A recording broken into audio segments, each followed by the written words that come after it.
The ancient empire that would come to symbolize resilience and unyielding power stood on the brink of an unexpected transformation, one that would reverberate across the course of history. It was an empire that had defied time itself, whose reputation for being unbreakable was not just a matter of military might, but of an unwavering sense of unity and purpose. The ancient kingdom in question had existed for centuries, its rulers towering over the political landscape, its armies spreading far and wide across continents. But what made it exceptional was not merely the vastness of its dominions or the glory of its conquests. It was its steadfast refusal to crumble, to fall, even in the face of dire crises that would have brought lesser empires to their knees. At the core of this story lies a question that often goes unasked. How did it manage to hold on, even as the world around it seemed to change irrevocably? The heart of this empire lay in its culture and the collective will of its people.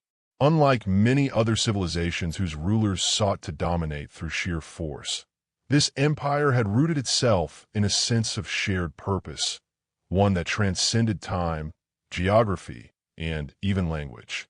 The very idea of the empire had been embedded into the minds of its citizens. It wasn't just a government or a military structure. It was a living entity that connected every individual, every city, every province. The empire represented an identity so profound that it seemed impossible to imagine a world without it. Yet, the reality was that this unshakable belief was itself being tested by forces both internal and external. Externally, the empire faced growing threats from rival powers that had begun to take note of its weakening grip. Neighbors who once bent to the empire's will were now growing in power, emboldened by the empire's apparent vulnerabilities. In the east, an up-and-coming kingdom had begun to challenge the empire's dominance, its leaders determined to carve out a place of power in a region that had once been the empire's alone. To the west, trade routes that had been the lifeblood of the empire's wealth were now being controlled by competing powers, shifting the economic balance that had for centuries been in favor of the empire. These external pressures began to unravel the very fabric of the empire's dominance, revealing cracks in its once impenetrable armor. But it wasn't just the external forces that began to chip away at the empire's foundation. Internally, the empire faced its own struggles. Rising tensions between the ruling class and the people they governed, a deepening rift between different factions within the empire itself. As the empire expanded, so too did its complexity, with more and more people from different cultures, languages, and traditions being brought under its rule.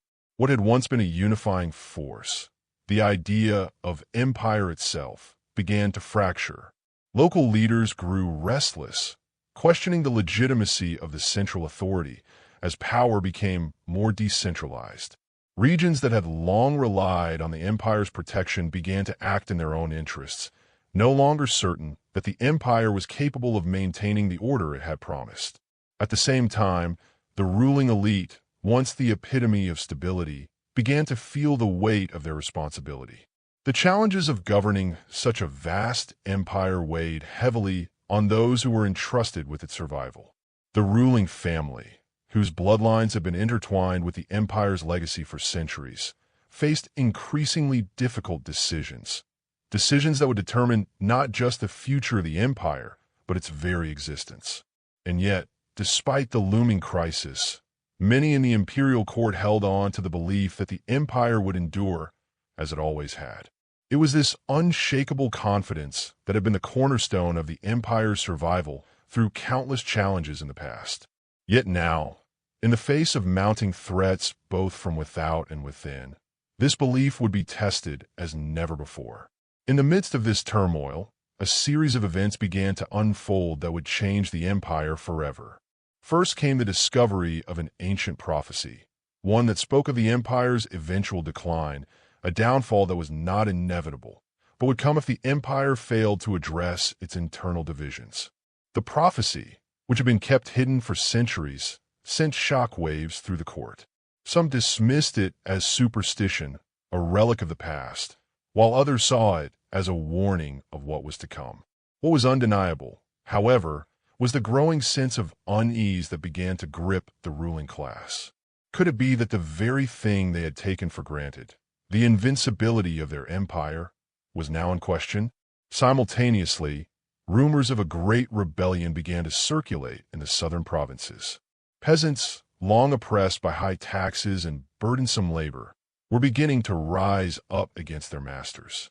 What had once been minor uprisings now seemed to be taking on a more organized form. Leaders of these revolts spoke of a new world, one where the people would no longer live in the shadow of the ruling class. The news spread like wildfire, reaching the ears of the imperial court, and with it, a growing fear that the empire was on the brink of collapse from within. This rebellion was no mere skirmish. It was a direct challenge to the very foundation of the empire itself, a challenge that could not be ignored. It was during this time of uncertainty that the emperor, a ruler who had inherited the throne at a young age, found himself at the crossroads of his reign. Having ascended to power in the wake of his father's death, he had been thrust into a world of political intrigue and military conflict.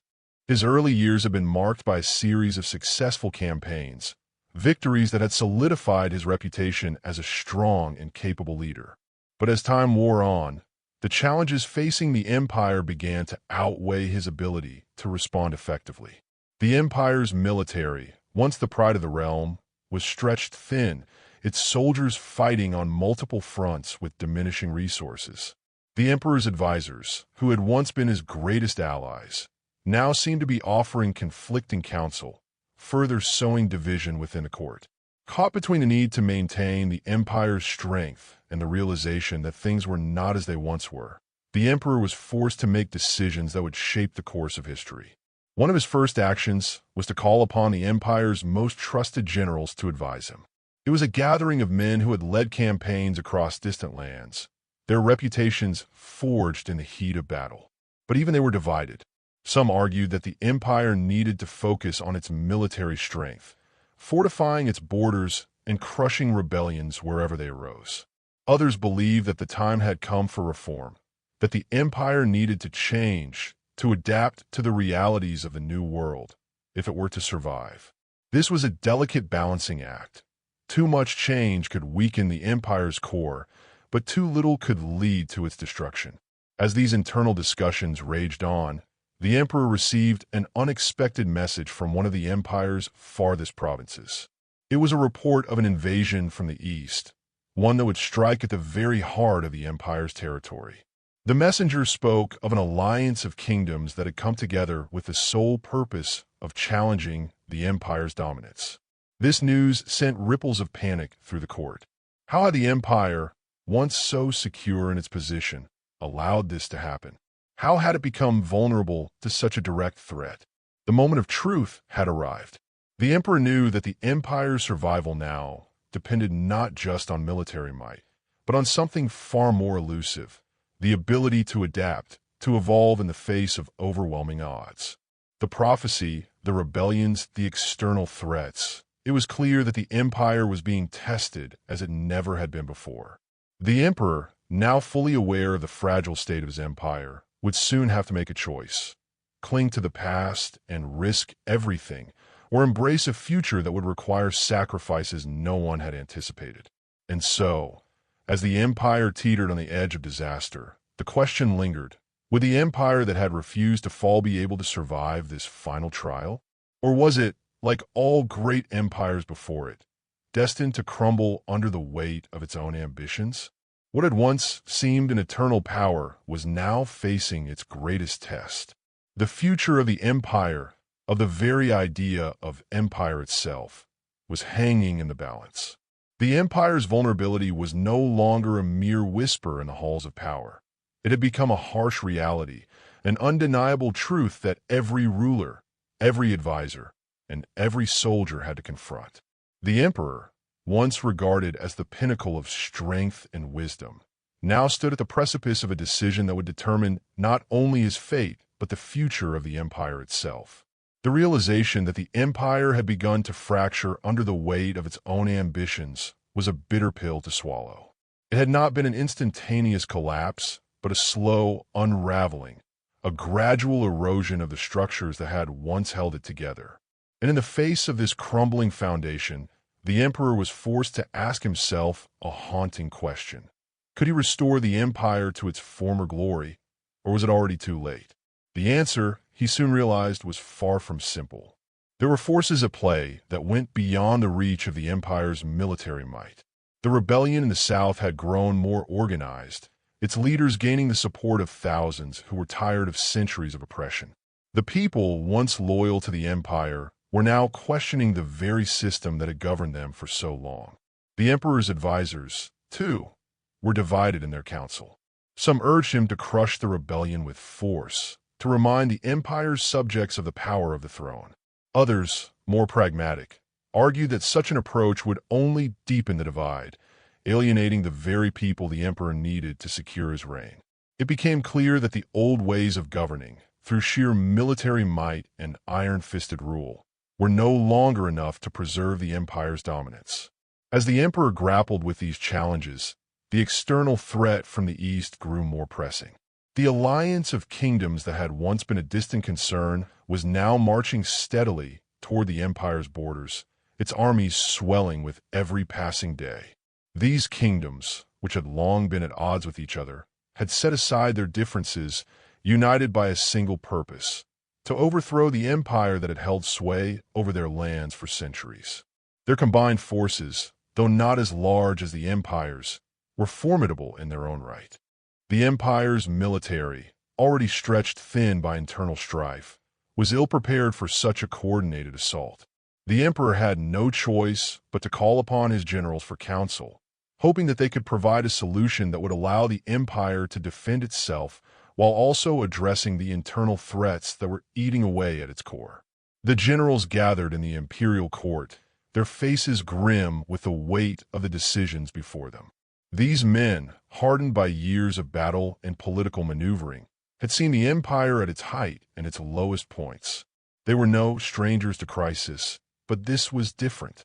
This was not just another battle to win or lose. It was a matter of survival. The eastern kingdoms, though not as powerful as the empire, were now a well-organized force, and their alliance gave them an advantage that the emperor's military had not prepared for. The empire's soldiers, once the most feared in the world, were now struggling to maintain control over their own territories, let alone defend against an external invasion. One general, a veteran of many campaigns, spoke first. His voice was steady, but there was a sense of urgency in his words. "Your Majesty," he began, "the empire has always relied on its military strength, but that strength is no longer what it once was. Our borders are vulnerable. Our supply lines stretch too thin. If we are to survive this eastern threat, we must first stabilize our own lands. The rebellion in the south must be quelled before we can turn our attention to the invaders. We cannot afford to divide our forces." His words were clear, but they left the emperor with an unsettling truth. The rebellion could not be ignored, but neither could the approaching armies of the east. Another general, younger but no less experienced, spoke up. "We must adapt, Your Majesty. We cannot fight this war with the same methods we've used in the past. The people are restless. They no longer see the empire as their protector, but as their oppressor. If we continue down this path, we risk losing their support entirely. We must find a way to restore their faith, to show them that we are not their enemy. This may mean offering concessions, allowing some degree of autonomy in the provinces, and strengthening our alliances with local leaders. If we do this, we will have the strength to fight both the rebellion and the invasion." His words were bold, and they cut through the tension in the room. The emperor considered them carefully. Could the empire afford to change so drastically? Would such concessions be seen as a sign of weakness or as a necessary step toward survival? The debate continued for hours, with no clear resolution. The emperor was torn between the council of his generals, each offering a solution that seemed both necessary and fraught with risk. The old ways, which had served the empire for so long, were no longer sufficient. Yet to embrace change was to admit that the empire was no longer the uncontested power it once was. And the emperor knew that such a shift in power dynamics could have far-reaching consequences, both within the empire and beyond its borders. As the days passed, the emperor's frustration grew. He was a ruler who had been taught to believe in the invincibility of his empire, a leader who had been raised to see the empire as an eternal force that could not be undone. Now, confronted with the reality of rebellion and invasion, he felt the weight of that belief slipping away. There were moments when he questioned whether he was fit to rule, whether he had the strength to lead the empire through such trying times. He thought of his father, who had ruled with a firm hand and an iron will, and wondered if the empire's strength had been built not on wisdom, but on fear. Had the empire's dominance been the result of true power, or had it simply been the outcome of a careful illusion, one that was now coming undone? Meanwhile, the rebellion in the south continued to grow. What had begun as isolated uprisings had become a full-scale movement, one that could no longer be ignored. The rebels, emboldened by the emperor's indecisiveness, had begun to attract the support of those who had once been loyal to the empire. The ruling class was beginning to lose its grip on the provinces, and the emperor's authority was now questioned in ways it had never been before.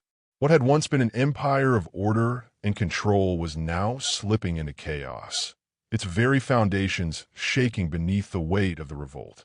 It was then that the emperor made a decision that would alter the course of his reign. He ordered his generals to divide their forces, sending some to face the rebellion and others to confront the Eastern invasion. The hope was that by spreading the empire's strength across these two fronts, the balance of power could be maintained. But the decision was not without its risks. Dividing the military would only weaken the empire's ability to respond effectively to either threat. And in the process, the emperor risked alienating both his soldiers and his people. The next few weeks were critical. As the emperor's forces engaged the rebels in the south, the eastern kingdoms advanced steadily, their armies pushing forward with unrelenting force. The rebellion, however, proved to be far more difficult to quell than the emperor had anticipated. The rebels, now well organized and supported by a growing number of provincial leaders, fought with a tenacity that matched the empire's own. Each victory on the battlefield came at a high cost, and the emperor began to question whether the rebellion could ever be fully suppressed. Yet despite the challenges, the emperor pressed on, determined to defend the empire's honor and its future. He knew that the outcome of these battles would shape the fate of the empire, and that failure was not an option. As the rebellion raged in the southern provinces and the empire's forces continued to stretch themselves thin across multiple fronts, the emperor found himself increasingly isolated. He had become a man at war with time itself, fighting not just against external enemies or internal dissenters, but against the shifting tides of history that seemed to be moving faster than he could adapt. The empire, once the paragon of stability, was no longer a singular force of overwhelming power. It had become a fractured entity, with cracks appearing not just in the physical borders, but in the very principles that had once held it together. The emperor knew that time was running out, but he could not escape the undeniable reality. The empire's unity was faltering, and the foundation beneath it was crumbling. As the weeks passed, the Eastern Alliance of Kingdoms, led by a coalition of powerful rulers and seasoned generals, pressed forward with calculated precision. They had no illusions about the task at hand. They were not simply waging war against an empire. They were waging war against the idea of empire itself. The Eastern Kingdoms had long been chafing under the empire's dominance, their land subject to taxes, military conscription, and trade restrictions that had limited their ability to grow independently. Now, with their forces united under a common cause, they were taking the first steps toward dismantling the empire's claim to power in the region. The empire's generals, too, were growing increasingly concerned. News of the Eastern Kingdom's progress came in waves, each report more troubling than the last. It was no longer a matter of whether the empire could win the battle. It was now about whether the empire could hold the line long enough to regain its footing. The rebellion in the south had already drained significant resources. The emperor had no choice but to send reinforcements to the eastern front, thinning his already diminished forces even further. His generals, once filled with a fierce sense of duty and loyalty to the empire, were now faced with a difficult reality. The empire was no longer the juggernaut it had once been, and the strength of its military was no longer enough to guarantee victory. The emperor, sitting alone in the royal palace, his thoughts a whirlwind of conflict and fear, wondered how the empire had come to this point. His father had ruled with an unwavering sense of control, his reign marked by prosperity and strength. But in the years since his father's death, the empire had begun to slip, slowly at first, but with growing speed as the years went by. The emperor had inherited a legacy of greatness, but it was a legacy that seemed increasingly unattainable. His father had made difficult decisions, yes, but his decisions had been grounded in a sense of invincibility, a belief that the empire's strength could overcome any challenge. The emperor, however, could not escape the reality that the empire's strength was fading, and with it, the sense of invincibility that had once defined its place in the world. In the face of this uncertainty, the emperor turned to his most trusted advisors, men who had served his father and who had sworn loyalty to him as the rightful ruler of the empire. But even their counsels seemed less certain now, their once unshakable confidence eroded by the growing threats on all sides. One advisor, an older man who had been a key figure in the imperial court for decades, spoke with a rare vulnerability. "Your Majesty," he said, his voice slow and deliberate, "there is a truth we must face, one we have been avoiding for too long. The empire is no longer the power it once was. We are no longer the dominant force in the region, and our enemies know it. We cannot fight all these battles at once. Our resources are stretched thin, and our people are weary." The emperor listened in silence, his mind racing. The words hit harder than he expected, and yet they were words he had known to be true for some time. The decision, however, was not simple. What was the best course of action? The emperor had grown up with the image of the empire as a mighty, invincible force, but now that image seemed like a distant memory, fading with every passing day. The rebellion in the south, though still active, seemed to be losing steam, but its cost in lives and resources had been immense. In the east, the armies of the allied kingdoms pressed forward, slowly but steadily, with each victory adding to the sense of urgency in the imperial court. The empire could no longer afford to fight on multiple fronts, and the emperor knew that he had to make a choice, one that would define the fate of the empire in his reign. The emperor spent days pondering his options. He could send reinforcements to the eastern front and risk losing the rebellion in the south. He could focus on quelling the rebellion, but doing so would leave the eastern kingdoms unchecked, their armies gaining strength with every day that passed. He could abandon his empire's traditional ways of warfare, seeking new alliances or even negotiating with his enemies, but this would be seen as a betrayal of everything the empire had stood for. The emperor felt trapped, caught between the weight of tradition and the harsh reality of a changing world.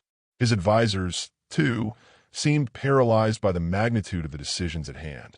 As the emperor wrestled with these choices, the rebellion in the south continued to simmer. It had not yet reached the level of open warfare, but skirmishes and raids were becoming increasingly common, with rebel factions growing in number and influence. They were no longer mere peasants or disaffected citizens. They had been joined by many former soldiers, veterans of past campaigns who had once served the empire but now saw the emperor as a symbol of all that was wrong with the system. These were men who had fought for the empire, and now they were fighting against it, driven by a sense of betrayal and injustice. The rebellion was no longer just a revolt of the oppressed. It had become a movement that threatened to tear apart the very fabric of the empire itself. With every passing day, the emperor's choices grew more difficult.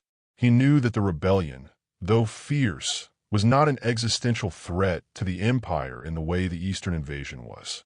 But at the same time, if he focused too much on the Eastern threat, he risked losing control of his own lands, which would render any victory against the invaders meaningless. There was no simple solution, no clear answer to the growing crisis that threatened the empire on all fronts. In his heart, the emperor knew that he could not go on as before. Something had to change. It was then, in the quiet of his chamber late one night, that the emperor made a decision that would forever alter the course of his reign. He would do the unthinkable. He would offer a temporary truce to the rebels in the south. He would send emissaries to negotiate terms, offering certain concessions to ease the growing unrest. At the same time, he would focus his remaining forces on the Eastern Front, preparing to confront the alliance of kingdoms that had united against him. It was a decision that would be seen as a sign of weakness by some, but the emperor knew that the empire's survival depended on a new approach. There could be no victory without sacrifice, no peace without compromise. The emperor's decision set into motion a series of events that would test the empire's strength in ways it had never been tested before. The rebellion would not be easily quelled, and the Eastern Alliance would not be easily defeated. But in his heart, the emperor understood that this was the only way forward. The empire, as it had been, was no longer viable. It had to evolve, to adapt, or else it would fall, just like all the empires before it. The emperor's decision to seek a temporary truce with the rebels in the south was met with a mixture of relief and skepticism. His advisors were split in their reactions. Some hailed it as a bold and pragmatic move, acknowledging that the empire could not afford to wage war on two fronts indefinitely. Others, however, saw it as a dangerous concession, a sign of weakness that could encourage further dissent and undermine the emperor's authority. The rebellion, they argued, was not just a conflict over taxation or oppression. It was a challenge to the very legitimacy of the empire. Offering concessions, even temporarily, might set a precedent that would fracture the empire further. The emperor himself, though resolute in his decision, could not escape the weight of doubt. He had inherited an empire that was built on principles of strength and dominance. To negotiate with rebels was to acknowledge that the empires might no longer command the unquestioning respect it once did. But the emperor had come to understand something crucial over the past few weeks. Survival was not about maintaining an illusion of invincibility. It was about adapting to the changing tides of the world. The empire, with all its power and grandeur, was not immune to the forces of time and change. If it was to endure, it needed to evolve. The emissaries sent to the rebels were a mix of seasoned diplomats and military leaders, men who knew the language of war, but also understood the intricacies of negotiation. They were tasked with delivering a message that the emperor was willing to listen, that the empire was not too proud to find a peaceful resolution. The terms, however, would not be simple. The emperor's willingness to engage with the rebels was not an invitation to surrender, but an offer to come to the table with dignity. There would be no full amnesty, but the emperor was prepared to grant certain rights to the provinces, greater autonomy, reduced taxes, and a promise to allow local leaders a more significant role in the governance of their territories. The emperor's hope was that these concessions would buy time to consolidate his power, to push back against the Eastern Alliance, and to demonstrate that the empire could adapt without losing its identity. In the weeks that followed, the rebels, surprisingly, accepted the emperor's offer. Perhaps they, too, had realized that they could not win outright without risking their own destruction. Perhaps they recognized that the empire, for all its weaknesses, was still a formidable opponent. Or perhaps they simply saw an opportunity to secure a better future for their people. Whatever their reasons, they agreed to the truce, and the emissaries returned to the imperial court with a tentative sense of optimism. For the moment, the rebellion in the south had been subdued, but the emperor knew that this was only a temporary respite. The rebels had not been defeated. They had merely been pacified. It was a fragile peace, one that could unravel at any moment if the emperor failed to follow through on his promises. With the south now temporarily quiet, the emperor turned his attention to the looming threat from the east. The alliance of kingdoms, which had once seemed a distant concern, was now a pressing reality. Their forces, though smaller in number than the empires, were highly organized and motivated. They had the advantage of unity, something the empire could no longer claim. The emperor's generals, having been reinforced with soldiers from the southern provinces, began to make preparations for the coming confrontation. The stakes were high. If the empire lost this war, it would not simply lose territory. It would lose its very place in the world. The Eastern kingdoms had made it clear that their goal was not merely to reclaim land, but to challenge the empire's entire legacy. The emperor understood that this would not be a traditional war. The Eastern Alliance was not interested in a direct confrontation that could be won or lost in a single battle. Instead, they sought to weaken the empire through a series of strategic strikes, cutting off supply lines, seizing key territories, and gradually pushing the empire into a defensive posture. The empire's strength had always been its ability to project power across vast distances, to control trade routes and key military outposts. But that power was now compromised. The Eastern kingdoms knew this, and they would exploit every vulnerability. The emperor's military strategists worked tirelessly to devise a plan to counter the Eastern Alliance. They knew that a decisive victory was unlikely, at least not in the traditional sense. The empire could not afford to engage in a war of attrition, especially with its forces still recovering from the rebellion.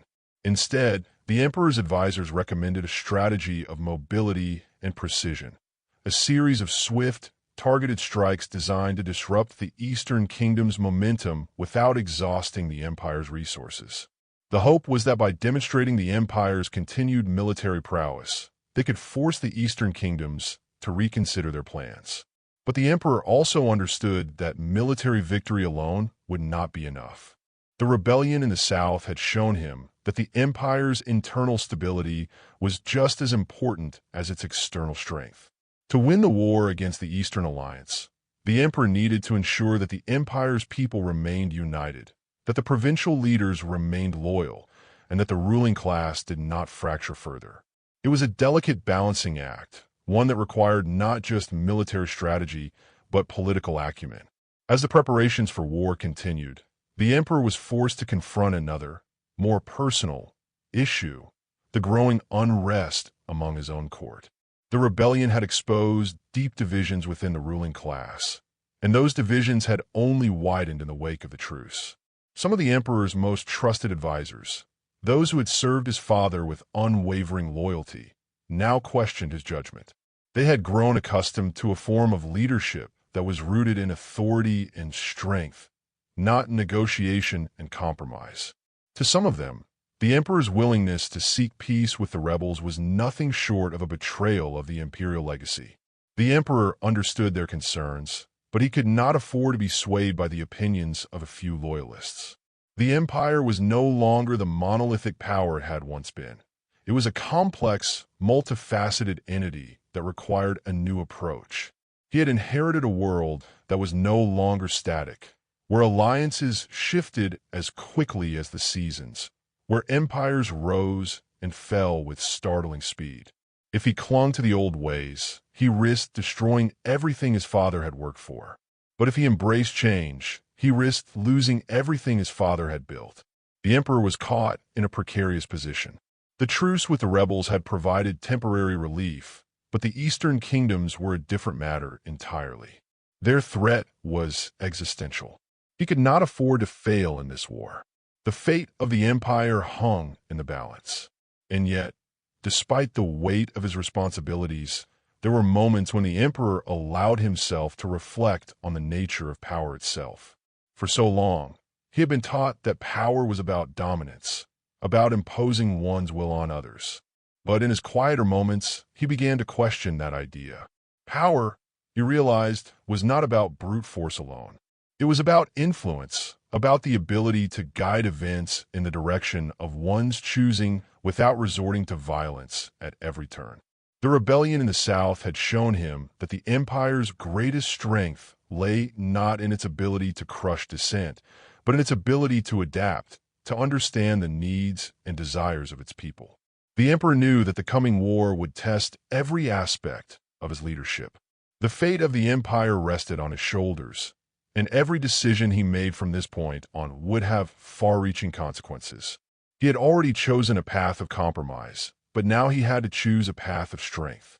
The two were not mutually exclusive, but they were delicate threads that had to be woven together with care. If he could find the balance between maintaining the empire's authority and adapting to the changing world, perhaps the empire could endure.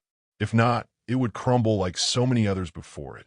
The emperor's journey was far from over, but in his heart, he knew that the real battle was not just against the eastern kingdoms or the rebels in the south.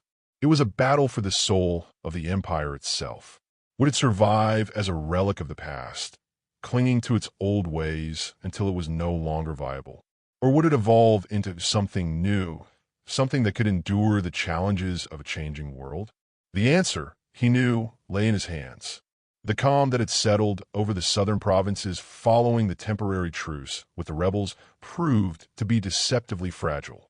Though the immediate threat of widespread unrest had subsided, it was clear that the underlying issues, the deep-rooted dissatisfaction and resentment of the people, remained unresolved.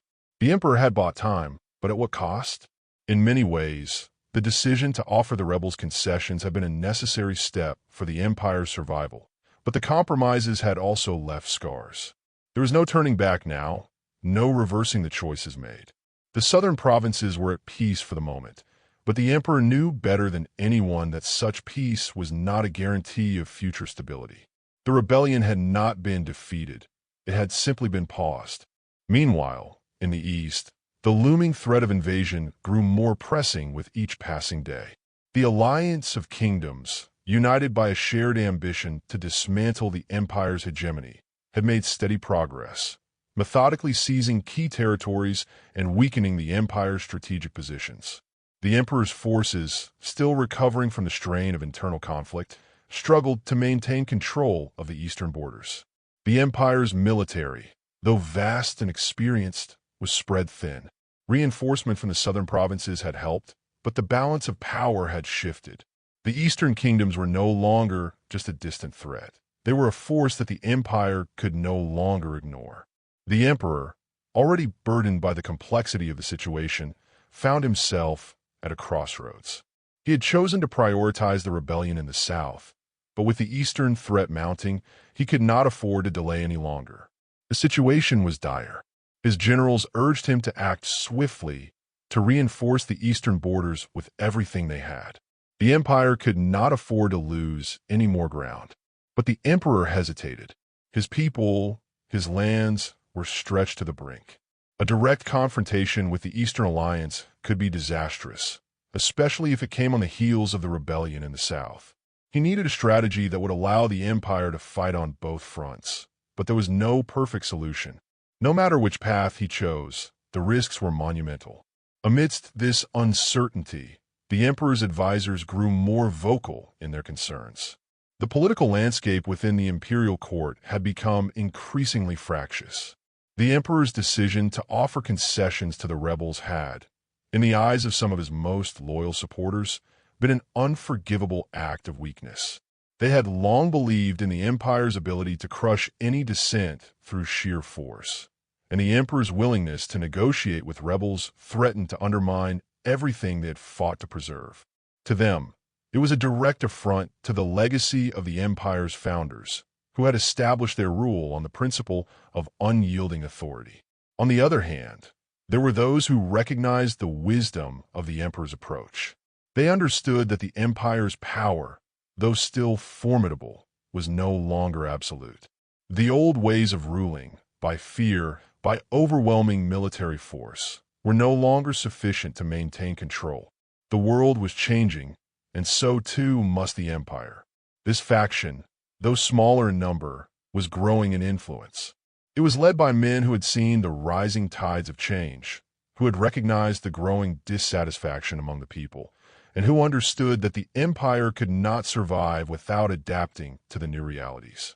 The emperor found himself torn between these two factions. His heart leaned toward those who advocated for change, for a more flexible approach to leadership. But his head told him that the old ways, for all their flaws, still held power. He was not just the ruler of the empire. He was the symbol of its strength.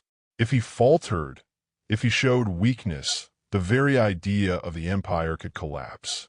Yet, if he clung too tightly to the past, he risked alienating the very people whose loyalty he needed to secure. The balance was precarious, and every decision seemed to carry the potential for ruin. As the days passed, the emperor's thoughts became increasingly consumed with a threat from the east. The eastern kingdoms, sensing the empire's vulnerability, had begun to accelerate their movements. Their armies, though smaller than the empire's, were highly coordinated, striking key locations along the eastern borders with precision. The empire's defenses were faltering, unable to respond in time to the rapid advances. It became clear that the Eastern Alliance had a plan, one that was designed to gradually wear down the empire's resistance without provoking an all-out confrontation. The emperor's generals were at a loss. The traditional methods of warfare, which had served the empire so well in the past, were no longer enough to counter the alliance's strategy. The empire was being forced to play a new game, one in which it could not afford to make any mistakes. In a private audience, the emperor gathered his most trusted advisors, hoping that their collective wisdom would help him navigate the growing storm. His mind was heavy with the weight of responsibility. "We cannot afford to lose the East," he said, his voice low, almost haunted. "If we do, it will signal the end of the empire. But we also cannot abandon the South. The rebellion there may be quiet for now, but it is not over. It will rise again if we do not find a lasting solution." The room fell silent. The gravity of the situation hung in the air like a suffocating fog. One of his most senior advisors, a seasoned military strategist, spoke up. "Your Majesty, we must be prepared to make hard choices. The rebellion in the South is not just a matter of armed conflict. It is a matter of governance. If we continue to ignore the underlying issues that have fueled it, we risk destabilizing the entire empire. The Eastern threat, however, is existential. We must defend the empire's core, no matter the cost." His words resonated with the emperor, but they also deepened the conflict in his mind. The rebellion, though temporarily subdued, had not been resolved. It was a symptom of a much larger problem, one that lay at the heart of the empire's identity. How could he win a war on two fronts, with a fractured empire and a rapidly changing world? The emperor spent the next several days in deep reflection. He walked the palace halls late into the night, unable to escape the weight of his decisions. He thought of his father, of the towering legacy that had been passed down to him. His father had ruled with an iron hand, and the empire had flourished under his command. But times had changed. The emperor knew that his father's way was no longer sustainable. He could not simply impose his will on the people. He had to find a way to lead them, to bring them along on a journey of transformation. But was such a vision even possible? Could he save the empire without sacrificing everything it stood for? In the days that followed, the emperor called together his military commanders, his political advisors, and even his most trusted emissaries. He knew that the time had come to make a decision. The Eastern kingdoms were not going to wait forever. If the empire was to survive, it would need to show strength, not just on the battlefield, but in its ability to adapt. The emperor decided that he would make one final attempt to secure peace in the South, offering the rebels a more permanent solution. He would send emissaries to negotiate a treaty, one that would grant greater autonomy to the provinces, reduce taxes, and offer reparations for past injustices. In return, the rebels would swear allegiance to the emperor, and they would pledge to fight alongside the empire against the Eastern Alliance. It was a risky move, one that could either solidify his rule or fracture the empire further. But the emperor understood that his choices were narrowing. He could not afford to ignore the rebellion any longer. He needed to address it once and for all. If he could secure peace in the South, he could direct all his focus on the Eastern threat. The time for half measures had passed. With the decision made, the emperor sent his emissaries to the South, where they would meet with the rebel leaders to broker a deal. The terms were clear. The empire would grant significant concessions, but only if the rebels agreed to swear loyalty to the emperor and support his efforts in the East. It was a gamble, one that carried immense risks. But for the first time in a long while, the emperor felt a sense of purpose. He knew that the road ahead would be treacherous, but he also understood that this was the only way forward. The fate of the empire depended on it. The empire's survival would not come from clinging to the past. It would come from embracing the future. The negotiation with the rebels had, to the emperor's relief, proven successful, at least in the short term. The leaders of the rebellion, driven by both pragmatism and the desire to avoid further bloodshed, had agreed to the terms of the truce, pledging their loyalty to the emperor in exchange for significant autonomy in their respective provinces. The emperor had granted them more control over local governance, reduced the heavy taxes that had driven much of the dissent, and offered amnesty to those who had fought for the rebellion. Yet, despite the apparent victory, the emperor's heart remained uneasy. He had made these concessions in the hope of securing the empire's future, but he could not shake the feeling that he had simply postponed the inevitable.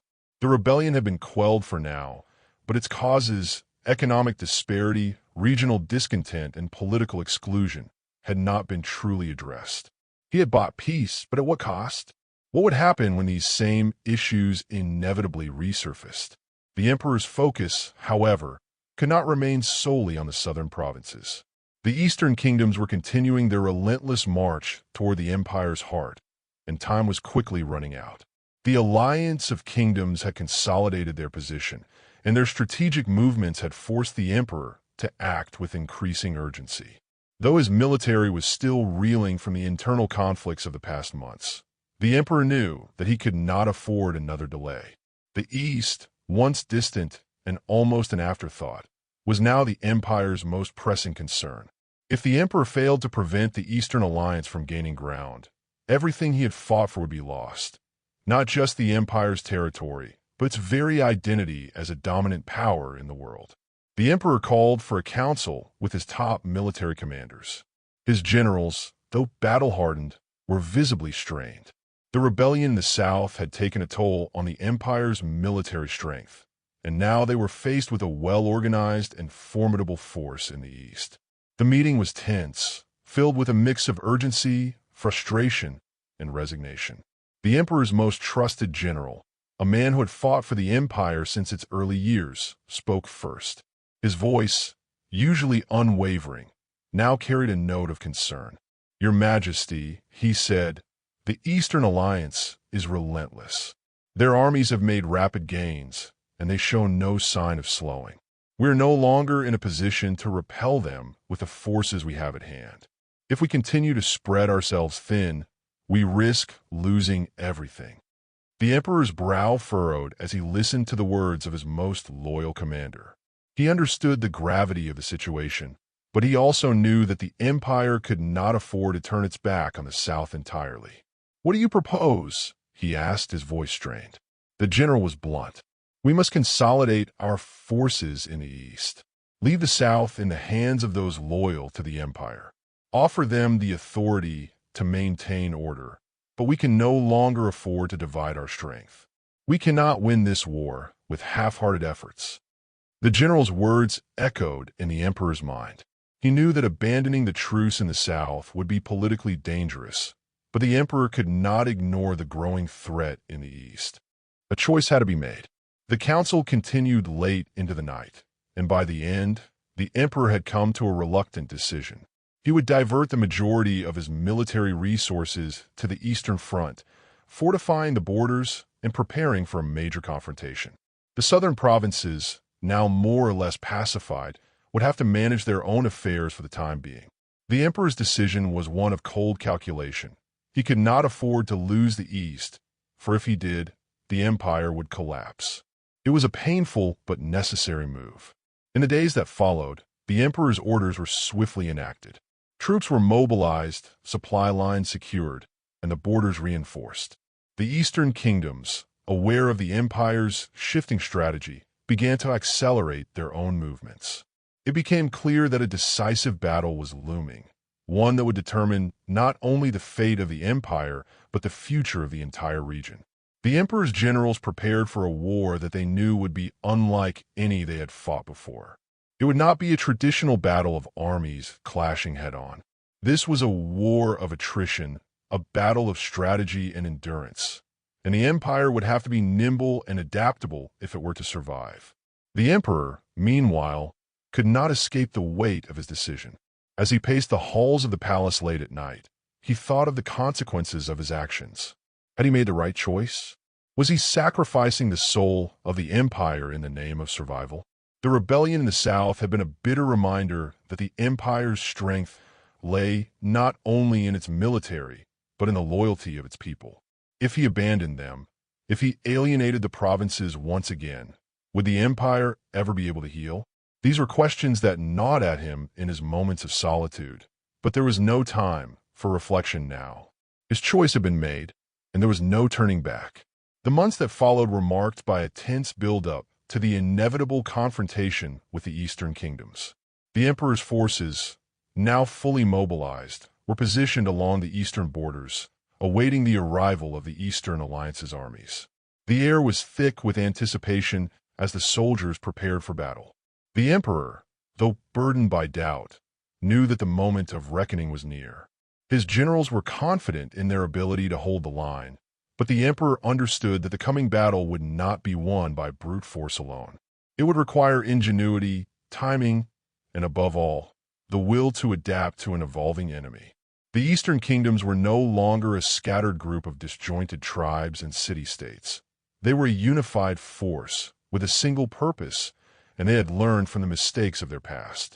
The empire's traditional methods of warfare would not be enough. As the emperor stood on the balcony of the palace, looking out over the city that had once been the heart of an empire, he felt the weight of history upon him. The grand structures that had once symbolized the empire's power now seemed fragile, almost vulnerable. The empire had built its greatness on the backs of its soldiers, its bureaucracy, and its traditions.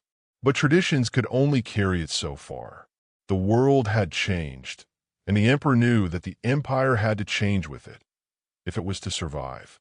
But even as he came to terms with the need for change, the emperor could not escape the realization that the empire's survival would come at a cost. The price of preserving the old order was high, both in terms of human lives and in the sacrifices required of its people. His decision to prioritize the Eastern Front meant that the southern provinces would have to fend for themselves, and the emperor could not afford to ignore the potential consequences. The peace he had brokered with the rebels was fragile, and if the empire failed in the east, it would be seen as a sign of weakness. The southern provinces, once again, might rise in rebellion. But that was a risk the emperor had to take. He could not win on both fronts, not without risking the collapse of the empire itself. His generals had warned him, and he had listened. The empire's future depended on victory in the east. The southern provinces, for all their importance, would have to wait. The emperor's path was clear, but it was fraught with peril. The final battle came sooner than expected. The Eastern Alliance, having moved swiftly and decisively, launched a coordinated attack on the empire's forces. The armies of the East clashed with the imperial forces in a brutal, unforgiving conflict. It was a battle of attrition, with neither side giving an inch. The empire's forces, though weakened, fought with a desperation born of necessity. The Eastern kingdoms, relentless in their assault, pushed the empire's forces to the brink. Yet, despite the odds, the empire held firm. The emperor's decision to consolidate resources in the east had been the right one. The empire's soldiers, though battle-weary, fought with a sense of unity and purpose. As the days wore on, the battle became more intense, each side refusing to yield. But as the sun began to set on the third day of fighting, a breakthrough came. The emperor's forces, under the command of his most trusted generals, launched a counteroffensive that caught the Eastern Alliance off guard. The enemy, stretched thin and weary from days of fighting, found themselves unable to respond in time. The imperial forces pushed back, driving the Eastern armies from the battlefield. It was a hard-won victory, and though the emperor's forces had triumphed, the cost was high. The empire had won the battle, but the war was far from over. The Eastern kingdoms would not give up so easily, and the emperor knew that he would need to continue adapting, continue evolving, if the empire was to survive. The price of victory was steep, and the emperor's journey was far from finished. The empire had weathered a storm, but the calm that followed the battle in the east was deceptive. The emperor had secured a hard-fought victory, but it was clear that the war was not over.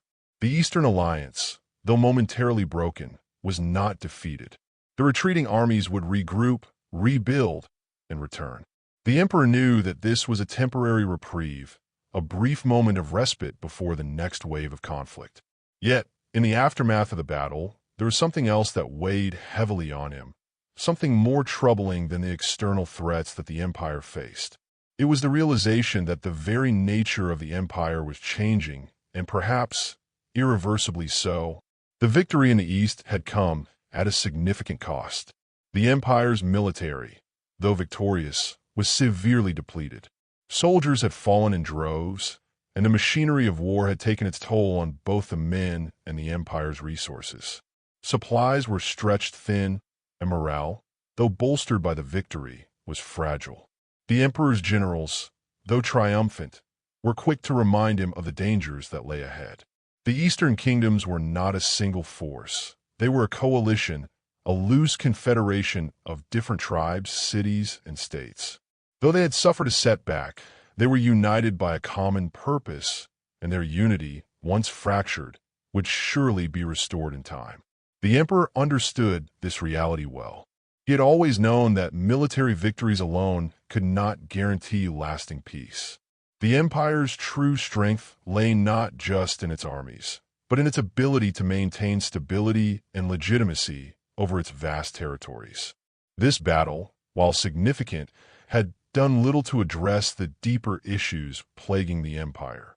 The rebellion in the south had merely been postponed, not eradicated. The regional divisions that had sparked the uprising were still present, simmering just beneath the surface. The emperor's promise of autonomy to the southern provinces had been met with cautious optimism, but no real resolution had been found for the deep-rooted discontent that had fueled the rebellion in the first place. The emperor knew that these issues were far from over, and that the empire's fragile peace could shatter at any moment. As the emperor surveyed the aftermath of the battle in the east, he found himself grappling with the same questions that had haunted him for months. How could he maintain the empire's strength when its foundation was weakening? How could he hold the disparate provinces together when the forces of division seemed to grow stronger with each passing day? These were questions that no military victory, no matter how significant, could answer. The emperor knew that he had to confront the reality of his empire's fractured state, and that meant making decisions that would have far-reaching consequences. But what path could he take? In the months that followed the victory in the East, the emperor turned his attention to the internal state of the empire. He began to realize that, for all the military successes, the empire was suffering from a deeper, more insidious crisis, one that could not be solved with armies alone. The rebellion in the south had revealed that the people of the empire were no longer united under a single banner. There were too many competing interests, too many factions vying for power and influence. The emperor's traditional methods of governance, based on a centralized, authoritarian model, were no longer sufficient to hold the empire together. The emperor convened a series of private meetings with his most trusted advisors. These were men who had served the empire for years, some of whom had been with his father during the height of the empire's power. Their loyalty was unquestionable, but in their eyes, the emperor could sense a growing unease. The loyalty of the people was no longer a given. The empire had changed, and so too had the expectations of those who lived within it. One advisor, a seasoned diplomat who had long served as the emperor's right hand, spoke first. "Your Majesty," he said, his voice measured but filled with concern, "the victory in the East has brought us momentary relief, but it has not solved the deeper issue. We are an empire in decline. Our borders are stretched thin, our resources are depleted, and our people are divided. We cannot continue to fight on multiple fronts without risking everything. We must find a way to heal the empire from within." The emperor nodded slowly, his mind turning over the implications of the words. This was not news to him. He had sensed for some time that the empire was at a crossroads, but hearing it from someone who had spent his life serving the state brought the reality into sharper focus. The emperor's thoughts drifted back to the rebellion in the south. It had not been an isolated event. It was a symptom of something much larger. The empire's once sturdy foundations were eroding, and no amount of military might could restore them. The people, the provinces were no longer content to live under the empire's iron fist. They wanted more autonomy, more representation, more say in their governance. The emperor had offered concessions, but they were just temporary fixes. The underlying issues had not been addressed. The emperor could not ignore this any longer. Another advisor, a military strategist who had been instrumental in the empire's recent victories, added his voice to the conversation. "Your Majesty, we must be careful. If we offer too much to the provinces, too much autonomy, we risk losing control. The empire is vast, and its people are not easily swayed. If we allow them too much freedom, too much power, we could fracture beyond repair." The emperor listened intently, knowing that the strategist's concerns were valid. He understood the need for stability, but he also knew that the old methods of rigid control, of imposing the emperor's will, were no longer sufficient. The empire needed something more. The emperor's mind raced as he weighed the competing arguments. He knew that the road ahead would not be easy. If he sought to heal the empire from within, it would require a fundamental shift in how he governed. It would require him to relinquish some of his authority, to allow the provinces to have a greater role in the empire's future. But doing so would be a gamble. There was no guarantee that such a change would result in stability. In fact, it could very well lead to more chaos. As the discussions continued, the emperor felt a growing sense of isolation. He had inherited an empire that had once been a mighty force, but now it was a fractured entity, struggling to maintain its place in the world. The rebellion in the south, the eastern threat, and the internal divisions, all of these forces were conspiring to tear the empire apart. The emperor had been forced to make difficult choices, but he knew that the hardest decision of all was yet to come. How could he reconcile the empire's need for unity with the desire for greater autonomy and freedom? Could he preserve the empire's strength without losing its soul? The emperor spent the following weeks in quiet contemplation. He knew that he had to take bold action, but he was unsure of the path forward. He could continue to rely on military force, using the imperial army to suppress dissent and impose his will. But that approach had already proven insufficient. The empire was changing, and so too must the emperor's approach to ruling it. The question was not just how to defeat his enemies, foreign and domestic, but how to redefine the empire itself. In a rare moment of clarity, the emperor realized that the answer lay in compromise. He could not rule the empire as his father had, with an iron fist and unchallenged authority. But neither could he abandon the empire's traditions entirely. The empire needed a new framework, one that balanced unity with autonomy, strength with flexibility. He would have to forge a new path, one that recognized the diverse needs of the provinces while preserving the core identity of the empire. The emperor made a decision. He would call for a council, a gathering of the empire's most influential leaders, including representatives from the provinces, military commanders, and trusted advisors. This council would be tasked with drafting a new system of governance, one that would allow the provinces to have a greater say in their own affairs while still maintaining the overall unity of the empire. It would not be a perfect solution, but it was a step toward healing the rifts that had divided the empire for so long. The emperor knew that the road ahead would be fraught with challenges. There would be those who resisted change, those who saw the new system as a threat to their power. There would be those who sought to exploit the new structure for their own gain. But the emperor also understood that this was the only way forward. The empire could not survive without change. The emperor was ready to take that first step, to lead the empire into a new era, one that he hoped would bring unity and strength, not through force, but through understanding and compromise. The future of the empire rested on the choices he would make in the coming days, and the emperor was determined to rise to the occasion.